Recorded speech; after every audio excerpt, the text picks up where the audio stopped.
Hello friends, कैसे हैं आप लोग। आप सबका स्वागत है एकेडमिया क्लासेस के ऑनलाइन यूट्यूब चैनल पे। ओके। आज सुबह के डेली करंट अफेयर सेशन में हमने बात की थी कि हम PYQ लेके आने वाले हैं, यानी प्रीवियस ईयर क्वेश्चंस लेके आने वाले हैं जो भी एसएससी में अभी तक आए हुए हैं। तो हाजिर है अपने वादे के मुताबिक हम क्या करेंगे, जनरल स्टडीज और इंग्लिश के इस सीरीज के अंदर प्रीवियस ईयर क्वेश्चंस करेंगे जो एसएससी के प्रीवियस एग्जाम्स में पूछे हुए हैं। मैं क्या करूंगा, मैं आपको ज्योग्राफी से रिलेटेड आज की सीरीज से हम शुरू करेंगे। ज्योग्राफी से रिलेटेड जो भी प्रीवियस ईयर में क्वेश्चन आए एसएससी में वो आपको कराने का काम मेरा होगा। ठीक है, तो दिल थाम के बैठना है। सारे क्वेश्चन हम करने वाले हैं और टॉपिक वाइज करने वाले हैं।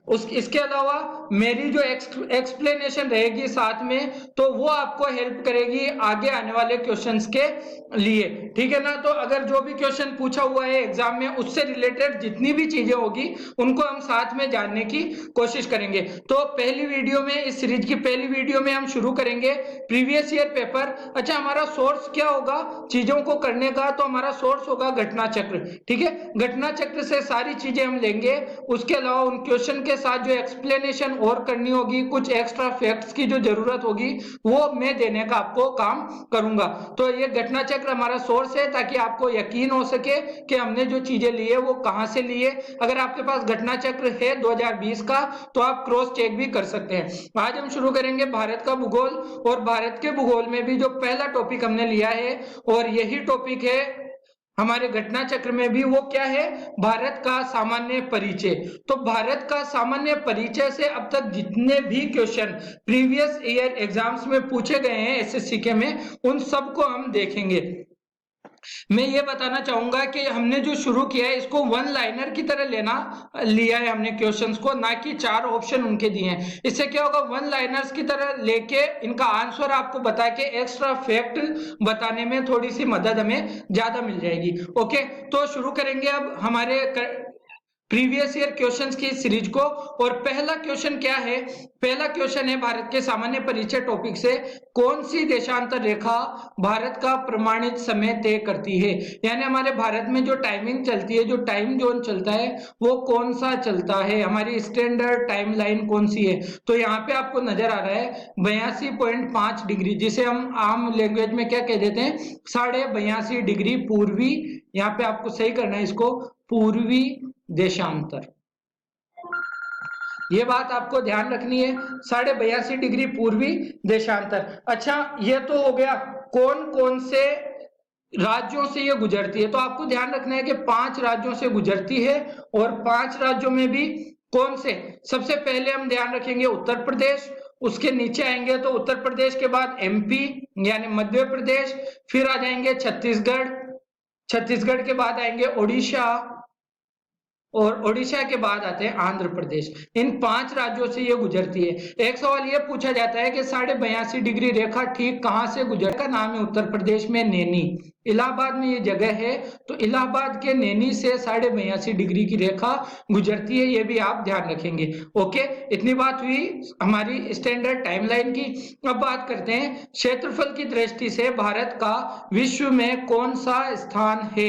तो क्षेत्रफल की दृष्टि से भारत का स्थान हम सबको रटा हुआ है, ये बात तो 7वां है, लेकिन हम एक्स्ट्रा क्या जोड़ेंगे।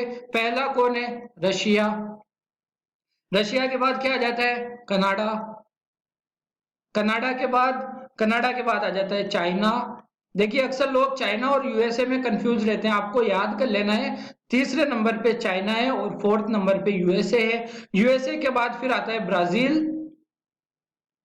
ब्राजील के बाद आएगा ऑस्ट्रेलिया, और ऑस्ट्रेलिया के बाद यानी इंडिया का। ये है दुनिया के सबसे बड़े कुछ देश। 7वां है भारत, पहला है रशिया, और इनके बीच का जो क्रम है वो भी मैंने आपको बता दिया है। ओके, अब बात करते हैं नेपाल, भूटान, बांग्लादेश तथा श्रीलंका। 4 नाम दिए हुए हैं आपको 4 देशों, नेपाल, भूटान, बांग्लादेश तथा श्रीलंका में से किस देश का मानक समय वही है जो भारत का भी है। यानी क्या कहना चाह रहा है, भारत का मानक समय क्या है, हमें पता है भारत का मानक समय है 82.5 डिग्री रेखा, 82.5 डिग्री पूर्वी देशांतर।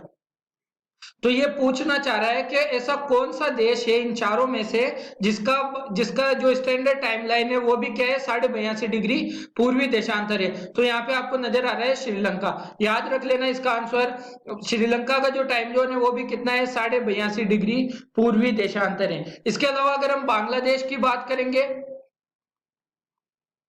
बांग्लादेश की, तो बांग्लादेश का जो टाइम जोन है वो है 90 डिग्री पूर्वी देशांतर।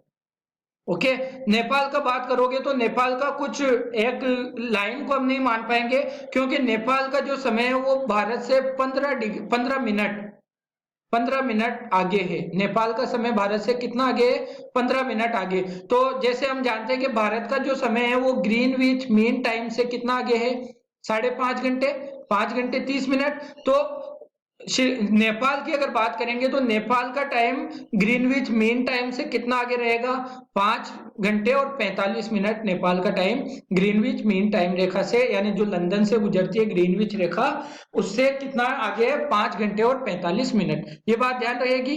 ठीक है, अगले क्वेश्चन की तरफ बढ़ते हैं।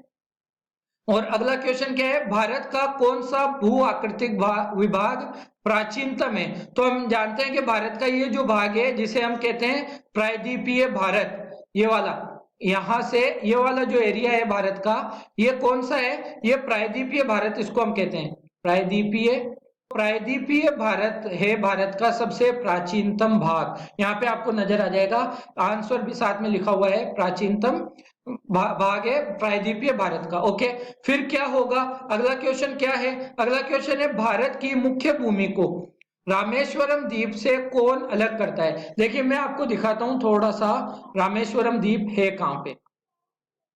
हम बात कर रहे हैं इस जगह की, ये जो तमिलनाडु वाला एरिया है ना, यहाँ पे आपको ये छोटी सी लाइन से नजर आ रही होगी निकलती हुई, ठीक है, ये लाइन यहाँ पे एक द्वीप सा निकल रहा है, यहाँ पे इस जगह पे जहां मैं गोला बना रहा हूं, अगर आप बड़े मैप में देखोगे तो नजर आएगा ये भारत की मुख्य भूमि से थोड़ा सा अलग हटा हुआ है, इसको हम कहते हैं रामेश्वरम द्वीप, रामेश्वरम द्वीप। तो इसको भारत से कौन अलग करता है, जो भारत की मेन लैंड से थोड़ा सा बीच में ये द्वीप बन जाता है। द्वीप का क्या मतलब होता है, जिसके चारों तरफ पानी हो। तो इसको भारत की मुख्य भूमि से जो अलग करता है, इसको हम कहते हैं पंबन चैनल, पंबन चैनल। ठीक है, तो पंबन चैनल रामेश्वरम द्वीप को भारत की मुख्य भूमि से अलग करता है, इसीलिए रामेश्वरम द्वीप को पंबन द्वीप भी कहा जाता है। आप याद रखेंगे, अगर परीक्षा में नाम रामेश्वरम द्वीप ना आएगा तो पंबन द्वीप आ जाएगा, ये बात आपको ध्यान रखनी है।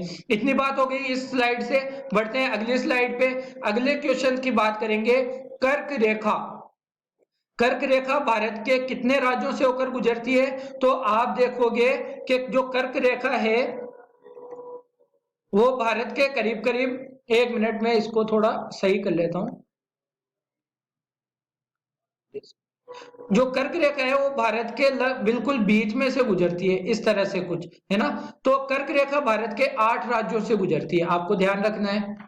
8 राज्यों में क्रम अगर हम देखें तो पहला गुजरात हो जाता है, उसके बाद राजस्थान, राजस्थान के 2 जिलों से गुजरती है कर्क रेखा हमारी, उसके बाद मध्य प्रदेश, मध्य प्रदेश के बाद आ जाता है छत्तीसगढ़, छत्तीसगढ़, छत्तीसगढ़ के बाद क्या आ जाएगा, छत्तीसगढ़ के बाद आ जाएगा हमारा झारखंड, झारखंड के बाद पश्चिम बंगाल, और फिर लास्ट में जाएंगे तो त्रिपुरा, त्रिपुरा और मिजोरम। ओके, ये 8 राज्य हैं जहां से भारत में कर्क रेखा गुजरती है, याद रहेगा। वापस एक बार क्रम देखते हैं, बात ध्यान रहेगी कि 8 राज्यों से कर्क रेखा गुजरती है, गुजरात, राजस्थान, मध्य प्रदेश, छत्तीसगढ़, झारखंड, त्रिपुरा, और इनका क्रम है, अगर पूर्व से पश्चिम पूछेंगे तो मिजोरम से इधर हो जाएगा, और पश्चिम से पूर्व पूछेगा तो गुजरात से शुरू होके मिजोरम पे खत्म हो जाएगा। ओके, इतनी बात ध्यान रखनी है। तो ये हो गई हमारी कर्क रेखा की बात।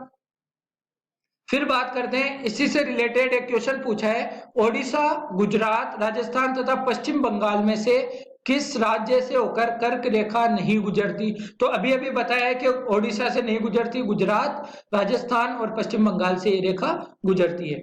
ठीक है, म्यांमार भारत के साथ कितनी सीमा साझा करता है, यहाँ पे लिखा हुआ है 1643 किलोमीटर। तो हम अगर बात करें, देखिए भारत के जो पड़ोसी देश हैं, भारत से कौन कौन सीमा साझा कर रहा है? यहाँ पे पाकिस्तान है, यहाँ पे आप देखोगे थोड़ा सा तो अफगानिस्तान की सीमा लगती है, इधर ये चाइना आ गया, यहाँ पे नेपाल है, यहाँ भूटान, यहाँ पे बांग्लादेश और ये रहा यहाँ पे म्यांमार। म्यांमार का पूछा है तो याद रखोगे 1643 किलोमीटर की सीमा साझा करता है म्यांमार। इसके अलावा अगर कुछ क्रम से देखा जाए, चीजों को थोड़ा सा क्रम से हम देख ले तो क्या होगा, यहाँ पे देखते हैं सीमा सबसे ज्यादा साझा कौन करता है? भारत से सीमा सबसे ज्यादा साझा करता है बांग्लादेश। बांग्लादेश कितने करता है? 4096 किलोमीटर। ओके, इसके बाद नंबर आता है चाइना का। चाइना को कितनी करता है? 3488 किलोमीटर। ओके, फिर नंबर आता है पाकिस्तान का। पाकिस्तान सीमा साझा करता है 323 किलोमीटर, 3323। ओके, उसके बाद में क्रम आ जाता है नेपाल का। नेपाल कितनी सीमा साझा करेगा? 1751 किलोमीटर सीमा साझा करता है नेपाल हमसे। ओके, फिर म्यांमार का नंबर आता है। म्यांमार करता है जैसा कि आपको पता है 1643 किलोमीटर। फिर बात आती है भूटान की। भूटान, भूटान कितनी सीमा साझा करता है? 699 किलोमीटर। और आखिरी में आ जाता है अफगानिस्तान। अफगानिस्तान, अफगानिस्तान सीमा साझा करता है सबसे कम 106 किलोमीटर। तो अगर आपसे पूछे सबसे ज्यादा कौन सीमा साझा कर रहा है तो बांग्लादेश, और पूछे अफगानिस्तान सबसे कम है। ठीक है, क्रम यही रहने वाला है, ऊपर से नीचे असेंडिंग ऑर्डर डिसेंडिंग ऑर्डर जो भी रहे आप देख सकते हैं, क्रम यही रहने वाला है। इसके अलावा ये ध्यान रखना है एक राज्य को तीन तरफ से घेरे हुए है, तीन तरफ से। वो किसको घेरे हुए है? वो है हमारा त्रिपुरा। तो अक्सर एग्जाम में पूछता है कि कौन सा राज्य है जो बांग्लादेश से तीन तरफ से घिरा हुआ है, तो वो कौन सा होगा? त्रिपुरा। ठीक है, फिर बात करते हैं अपने अगले क्वेश्चन पे। अगला क्वेश्चन क्या है? वो है भारत की मुख्य भूमि की दक्षिणी सीमा कितनी है? अच्छा, ये बात मैं आपको बताना चाहूंगा, ये जो हमारा भारत है आपको नजर आ रहा होगा मैप में, पेन थोड़ा चेंज कर लेता हूं ताकि कलर में आपको कोई प्रॉब्लम ना हो। ये भारत है हमारी, और ये है हमारी भारत की मुख्य भूमि यहां से लेकर यहां तक। ठीक है ना? तो ये यही पूछ रहा है कि भारत की दक्षिणी जो विस्तार है वो कितना है। तो देखो आपको ध्यान रखना है 8 डिग्री 4 मिनट से 37 डिग्री 6 मिनट भारत का क्या है? उत्तर दक्षिणी विस्तार है, यानी दक्षिण में है 8 डिग्री 4 मिनट और उत्तर में क्या है? 37 डिग्री 6 मिनट। फिर अगर आपसे पश्चिम से पूर्व या पूर्व से पश्चिम पूछ लेगा तो कितना है? ध्यान रखना है 68 डिग्री 7 मिनट से 97 डिग्री 25 मिनट। ठीक है, याद कैसे करना चाहिए आपको? इसको एक मोबाइल नंबर की तरह याद करें, 84 से 376, 687 से 9725। अगर ऐसे याद करेंगे तो शायद आपको याद करने में थोड़ी आसानी रहेगी। फिर डिग्री और मिनट तो हम लगा ही लेंगे, है ना? तो 84 से 376 और 687 से 9725, ये बात आपको ध्यान में रखनी है। तो 84 से इस पे क्या है, यहाँ पे ये जो पॉइंट है हमारा आखिरी पॉइंट है कन्याकुमारी। तो 84 पे कितना है? 1 मिनट यहीं पे करते हैं अपन, यहाँ पे करते हैं। तो 84 डिग्री पे क्या है?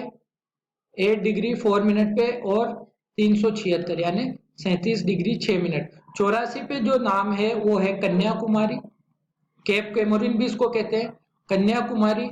ऊपर 376 पे हमें मिलेगा इंदिरा कोल। फिर बात करेंगे अगर 687 यानी 68 डिग्री 7 मिनट से 9725 यानी 97 डिग्री 25 मिनट। तो यहाँ पे गुजरात में आता है। ये क्या है? गुहार मोती या गोरमोता, गुहार मोती या गोरमोता, जो भी आपको नाम मिले ऑप्शन में वो सिलेक्ट कर लेंगे। और 9725 पे अरुणाचल प्रदेश में आता है हमारा किबिथू।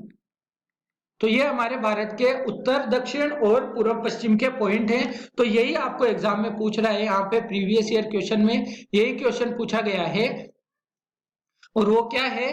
8 डिग्री ये क्या पूछ रहा है? भारत की मुख्य भूमि की दक्षिणी सीमा। तो दक्षिणी सीमा मैंने क्या बताई आपको? 8 डिग्री 4 मिनट। और ध्यान रखना ये मुख्य भूमि की है। द्वीपीय अगर ऑल ओवर भारत की पूछेंगे जिसमें क्या आ जाएगा? अंडमान निकोबार द्वीप भी आ जाएगा। तो भारत का दक्षिणी पॉइंट है 6 डिग्री 4 मिनट। और यहाँ पे अंडमान निकोबार में है पहली बात, और जगह का नाम क्या है? इंदिरा पॉइंट। इंदिरा पॉइंट। अगर इंदिरा पॉइंट नाम नहीं मिलेगा तो आपको मिल जाएगा पार्सन पॉइंट। पार्सन पॉइंट भी नहीं मिलेगा तो आपको नाम मिल जाएगा पिग्मेलियन पॉइंट। कंफ्यूज करने के लिए हो सकता है आपको इंदिरा पॉइंट ना देके इन दो में से कोई दे दे, क्योंकि इंदिरा पॉइंट अक्सर एग्जाम में पूछा जाता है।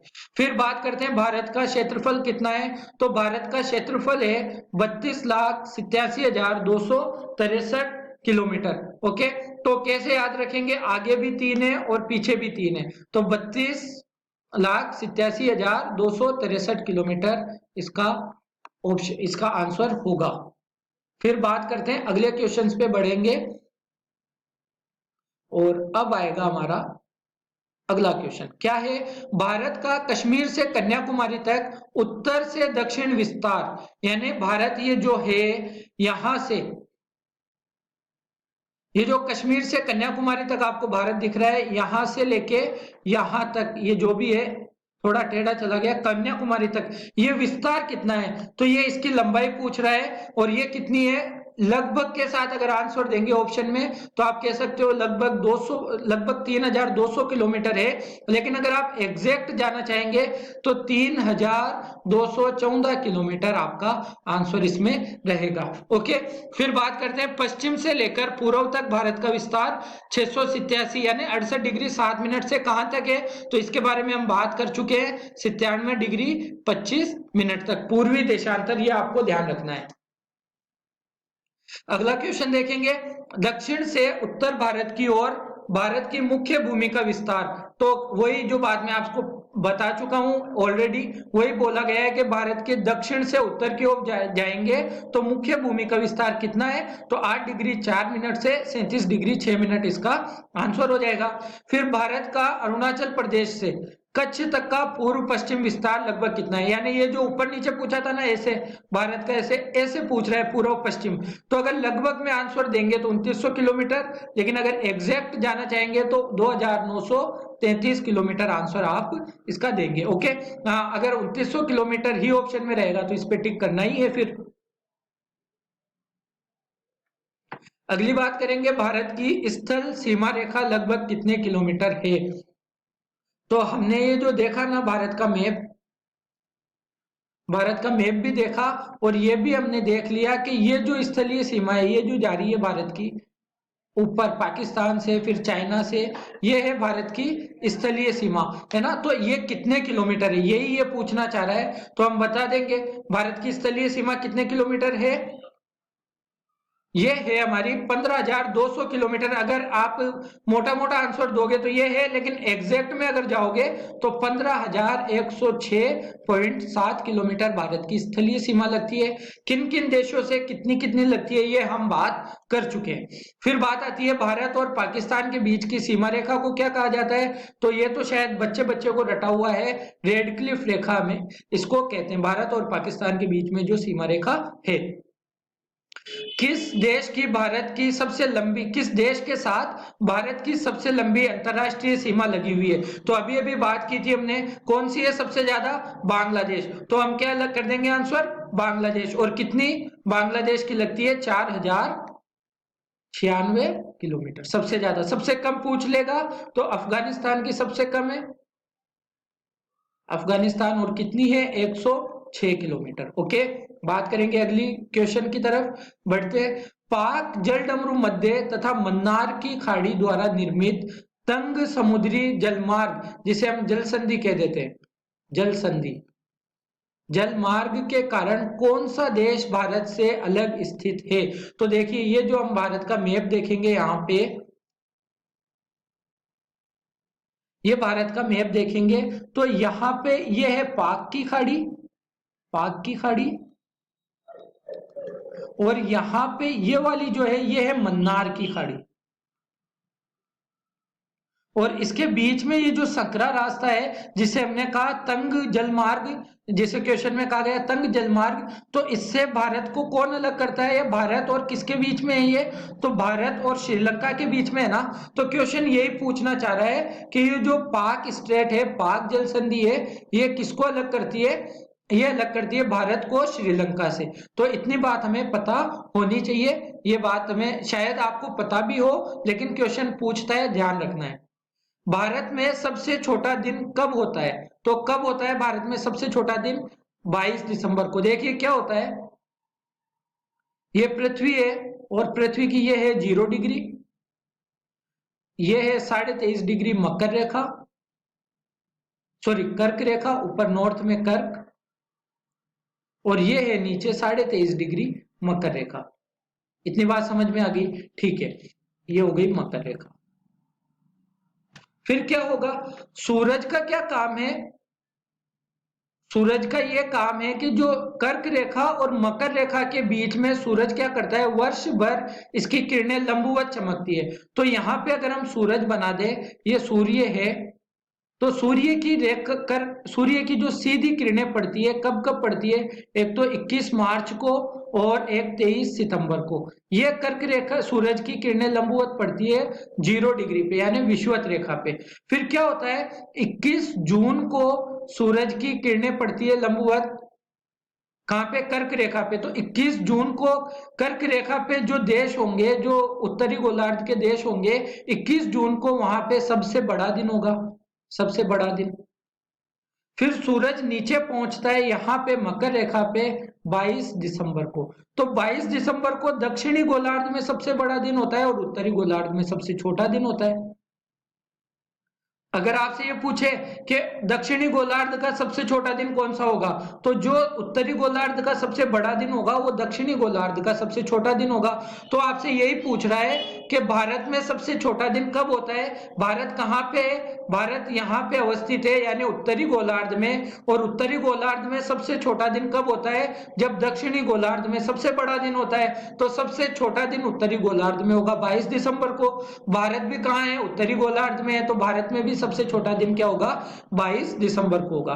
ठीक है, बात समझ में आ गई होगी ऐसी में आशा करता हूं। फिर आगे बढ़ते हैं, सियाचिन ग्लेशियर को लेकर किन देशों के मध्य विवाद है? तो ये बात आपको याद है, बीच में विवाद है सियाचिन ग्लेशियर को लेकर।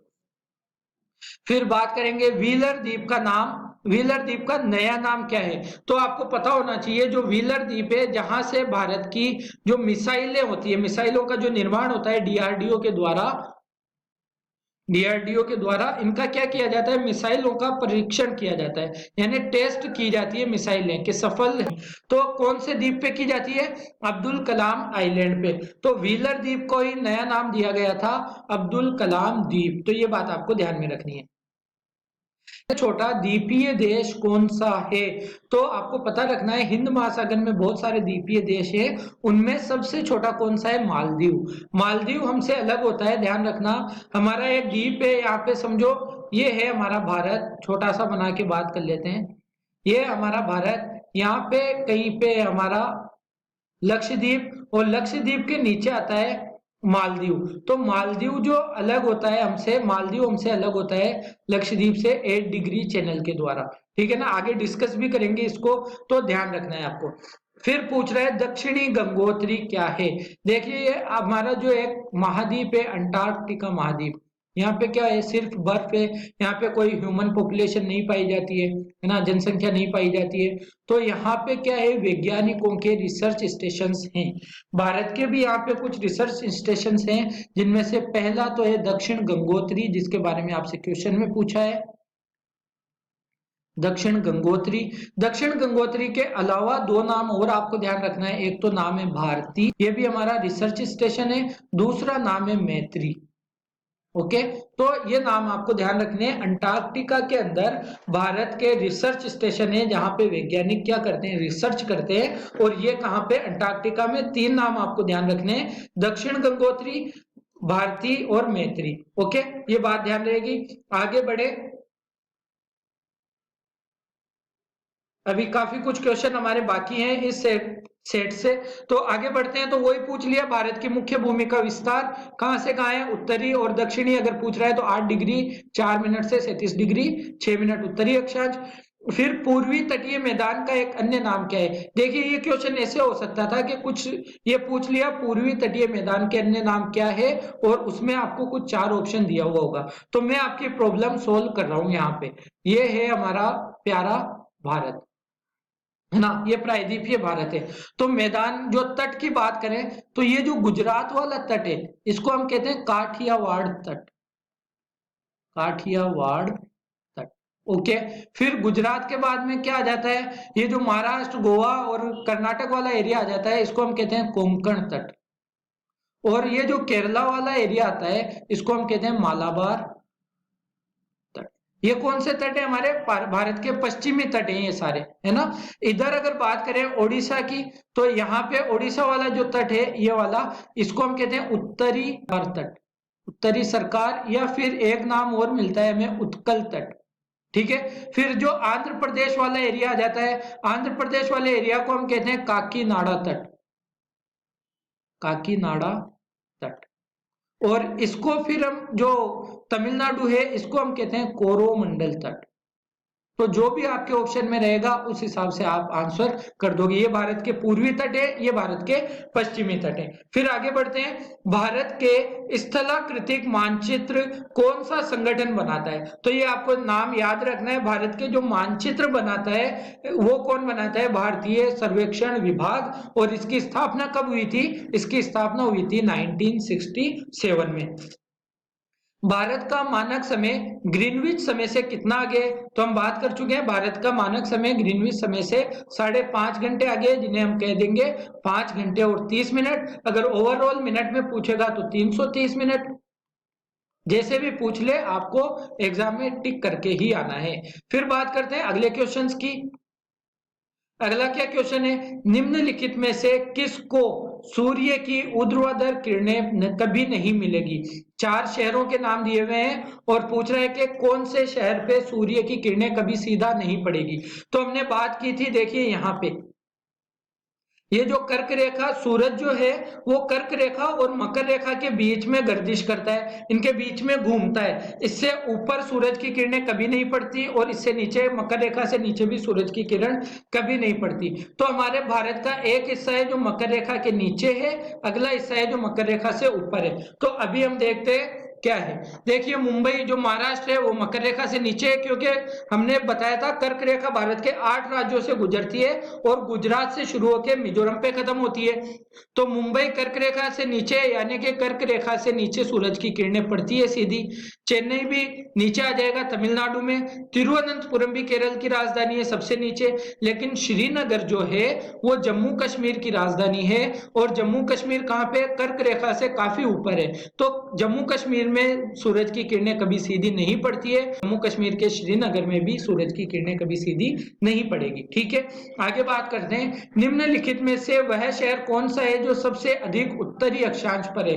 यानी भारत के 4 शहर दिए हुए हैं और आपको बताना है सबसे उत्तरी शहर कौन सा है। तो पंचमढ़ी देखेंगे तो तमिलनाडु में है, तमिलनाडु काफी नीचे आ जाता है। फिर गुजरात भी नीचे है अहमदाबाद में। फिर इलाहाबाद और पटना में आप कंफ्यूज हो सकते हो, तो इनको आप याद कर लेना। पटना है सबसे ऊपर उत्तर में, उसके बाद इलाहाबाद है, फिर अहमदाबाद है और फिर पंचमढ़ी है ना। इतनी बात आप ध्यान रखोगे। आगे बढ़ेंगे,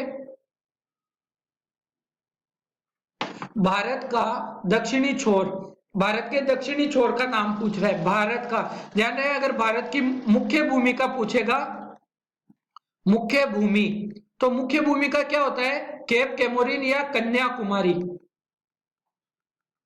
कन्याकुमारी। लेकिन ओवरऑल भारत का पूछ रहा है तो मैंने आपको बताया था अंडमान निकोबार में इंदिरा पॉइंट होगा, और ग्रेट निकोबार या ग्रेट निकोबार जो सबसे आखिरी दक्षिणी अंडमान निकोबार का, उसका आखिरी पॉइंट है इंदिरा पॉइंट।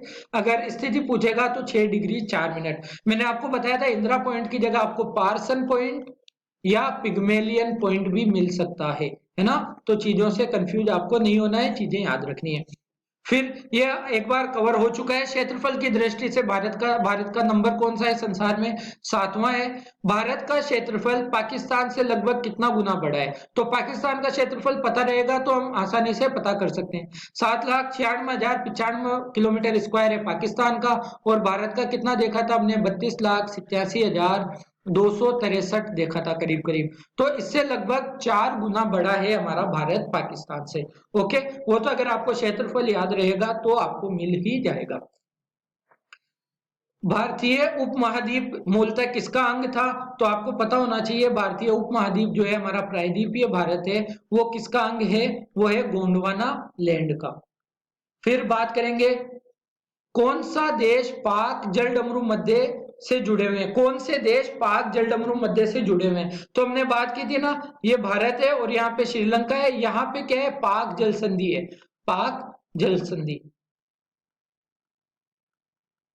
अगर कुछ लोग ये कंफ्यूजन में होते हैं कि इसका नाम जो है पाक वो पाकिस्तान के नाम पे है, तो आपको ये डाउट क्लियर कर लेना है। इसको हम ऐसे लिखते हैं पाक, PALK, और ये नाम है रॉबर्ट पाक। रॉबर्ट पाक के नाम पे इस जल संधि का नाम पड़ा हुआ है। रॉबर्ट पाक कौन थे? जब ब्रिटिश यहाँ पे हुकूमत करते थे हमारे भारत में, ब्रिटिशों का राज था, तब मद्रास के गवर्नर का नाम था रॉबर्ट पाक, तो इसलिए इसका नाम पड़ा है पाक जल संधि। ठीक है ना? तो पाक जल संधि से कौन कौन से 2 देश अलग होते हैं? भारत और श्रीलंका। फिर बात करते हैं भारत अपनी अंतरराष्ट्रीय सीमा सबसे कम किस देश के साथ साझा करता है? तो मैंने आपको बता दिया, अफगानिस्तान के साथ 106 किलोमीटर। उत्तर पश्चिम में भारत की भूमि की सीमाएं किस देश के साथ लगती है? तो उत्तर पश्चिम, देखिए ये होता है उत्तर, ये होता है दक्षिण, ये होगा पश्चिम और ये होगा पूर्व। तो उत्तर पश्चिम पूछ रहा है, इस तरफ कौन सा देश है हमारे? आप अगर मैप में देखोगे तो पाकिस्तान मिलेगा, सीमा साझा करता है पाकिस्तान के साथ। ये रही आज की हमारी क्लास। कैसा लगा? भारत का जो सामान्य परिचय था उससे रिलेटेड जितने भी क्वेश्चन अभी तक एग्जाम में आए हमने सारे के सारे कवर किए हैं। और आप बताइएगा आपकी कितनी तैयारी है इसके अकॉर्डिंग। इस सीरीज से हमें क्या पता चलेगा? एक तो हमारे सारे PYQ क्वेश्चंस कवर हो जाएंगे, दूसरा हमें यह पता चलेगा कि कौन से टॉपिक को हमें ज्यादा टाइम देना है, यानी कौन से टॉपिक से ज्यादा क्वेश्चंस आते हैं। तो ये पहला सेट था हमारा, पहली वीडियो थी भारत के सामान्य परिचय से जितने भी क्वेश्चन आए हमने सारे के सारे कवर कर लिए। अगर आपको अच्छा लगा है तो लाइक जरूर करें, डिसलाइक भी आप वीडियो को कर सकते हैं, लेकिन मैं ये चाहूंगा कि डिसलाइक करने के बाद आप रीजन जरूर बताएं ताकि अगले वीडियो में उसे सोल्व किया जा सके। ठीक है? कैसा लगा? कोई डाउट रहता है तो आप कमेंट कर सकते हैं। वीडियो शेयर जरूर करें दोस्तों में। चैनल को अगर अभी तक सब्सक्राइब नहीं किया है तो आपको सब्सक्राइब चैनल को कर लेना चाहिए ताकि नेक्स्ट वीडियोस जो अपलोड होगी उनका नोटिफिकेशन आपको मिल जाए और आप एक बेहतरीन कंटेंट से कई अब्सेंट ना रह जाएं एक बेहतरीन कॉन्टेक्ट के अंदर। ठीक है? तो कंटेंट आपको मिल रहा है, कॉन्टेक्ट में रहना है तो कंटेंट मिलता रहेगा। ओके, फिर आज के भी इस वीडियो को यहीं खत्म करेंगे। अगर आपका कोई डाउट है, आप हमसे सोशल मीडिया पे जुड़ना चाहते हैं तो ध्यान रहे सोशल मीडिया पे फेसबुक पे हमारा अकाउंट है एकेडमिया क्लासेज के नाम से, वहां पे आपको क्लासेज की अपडेट मिल जाती है। इसके अलावा अगर आप टेलीग्राम पे ज्वाइन होते हैं एकेडमिया क्लासेज के टेलीग्राम पे, तो इसी नाम से हम आपको वहां पे भी मिलेंगे। वहां पे आपको हर सेशन की PDF प्रोवाइड करा दी जाती है। ओके, इतना ही था। और अगर आप व्हाट्सएप से जुड़ना चाहते हैं, आपका कोई डाउट रहता है व्हाट्सएप पे, तो व्हाट्सएप का नंबर आपको दिया हुआ रहेगा डिस्क्रिप्शन बॉक्स में, इन सब का लिंक भी आपको मिल जाएगा डिस्क्रिप्शन में। तो स्टे ट्यून्ड, कनेक्टेड रहें तो चीजें आपको बेहतरीन मिलती रहेगी। आज के वीडियो को यहीं समाप्त करेंगे। Thank you very much.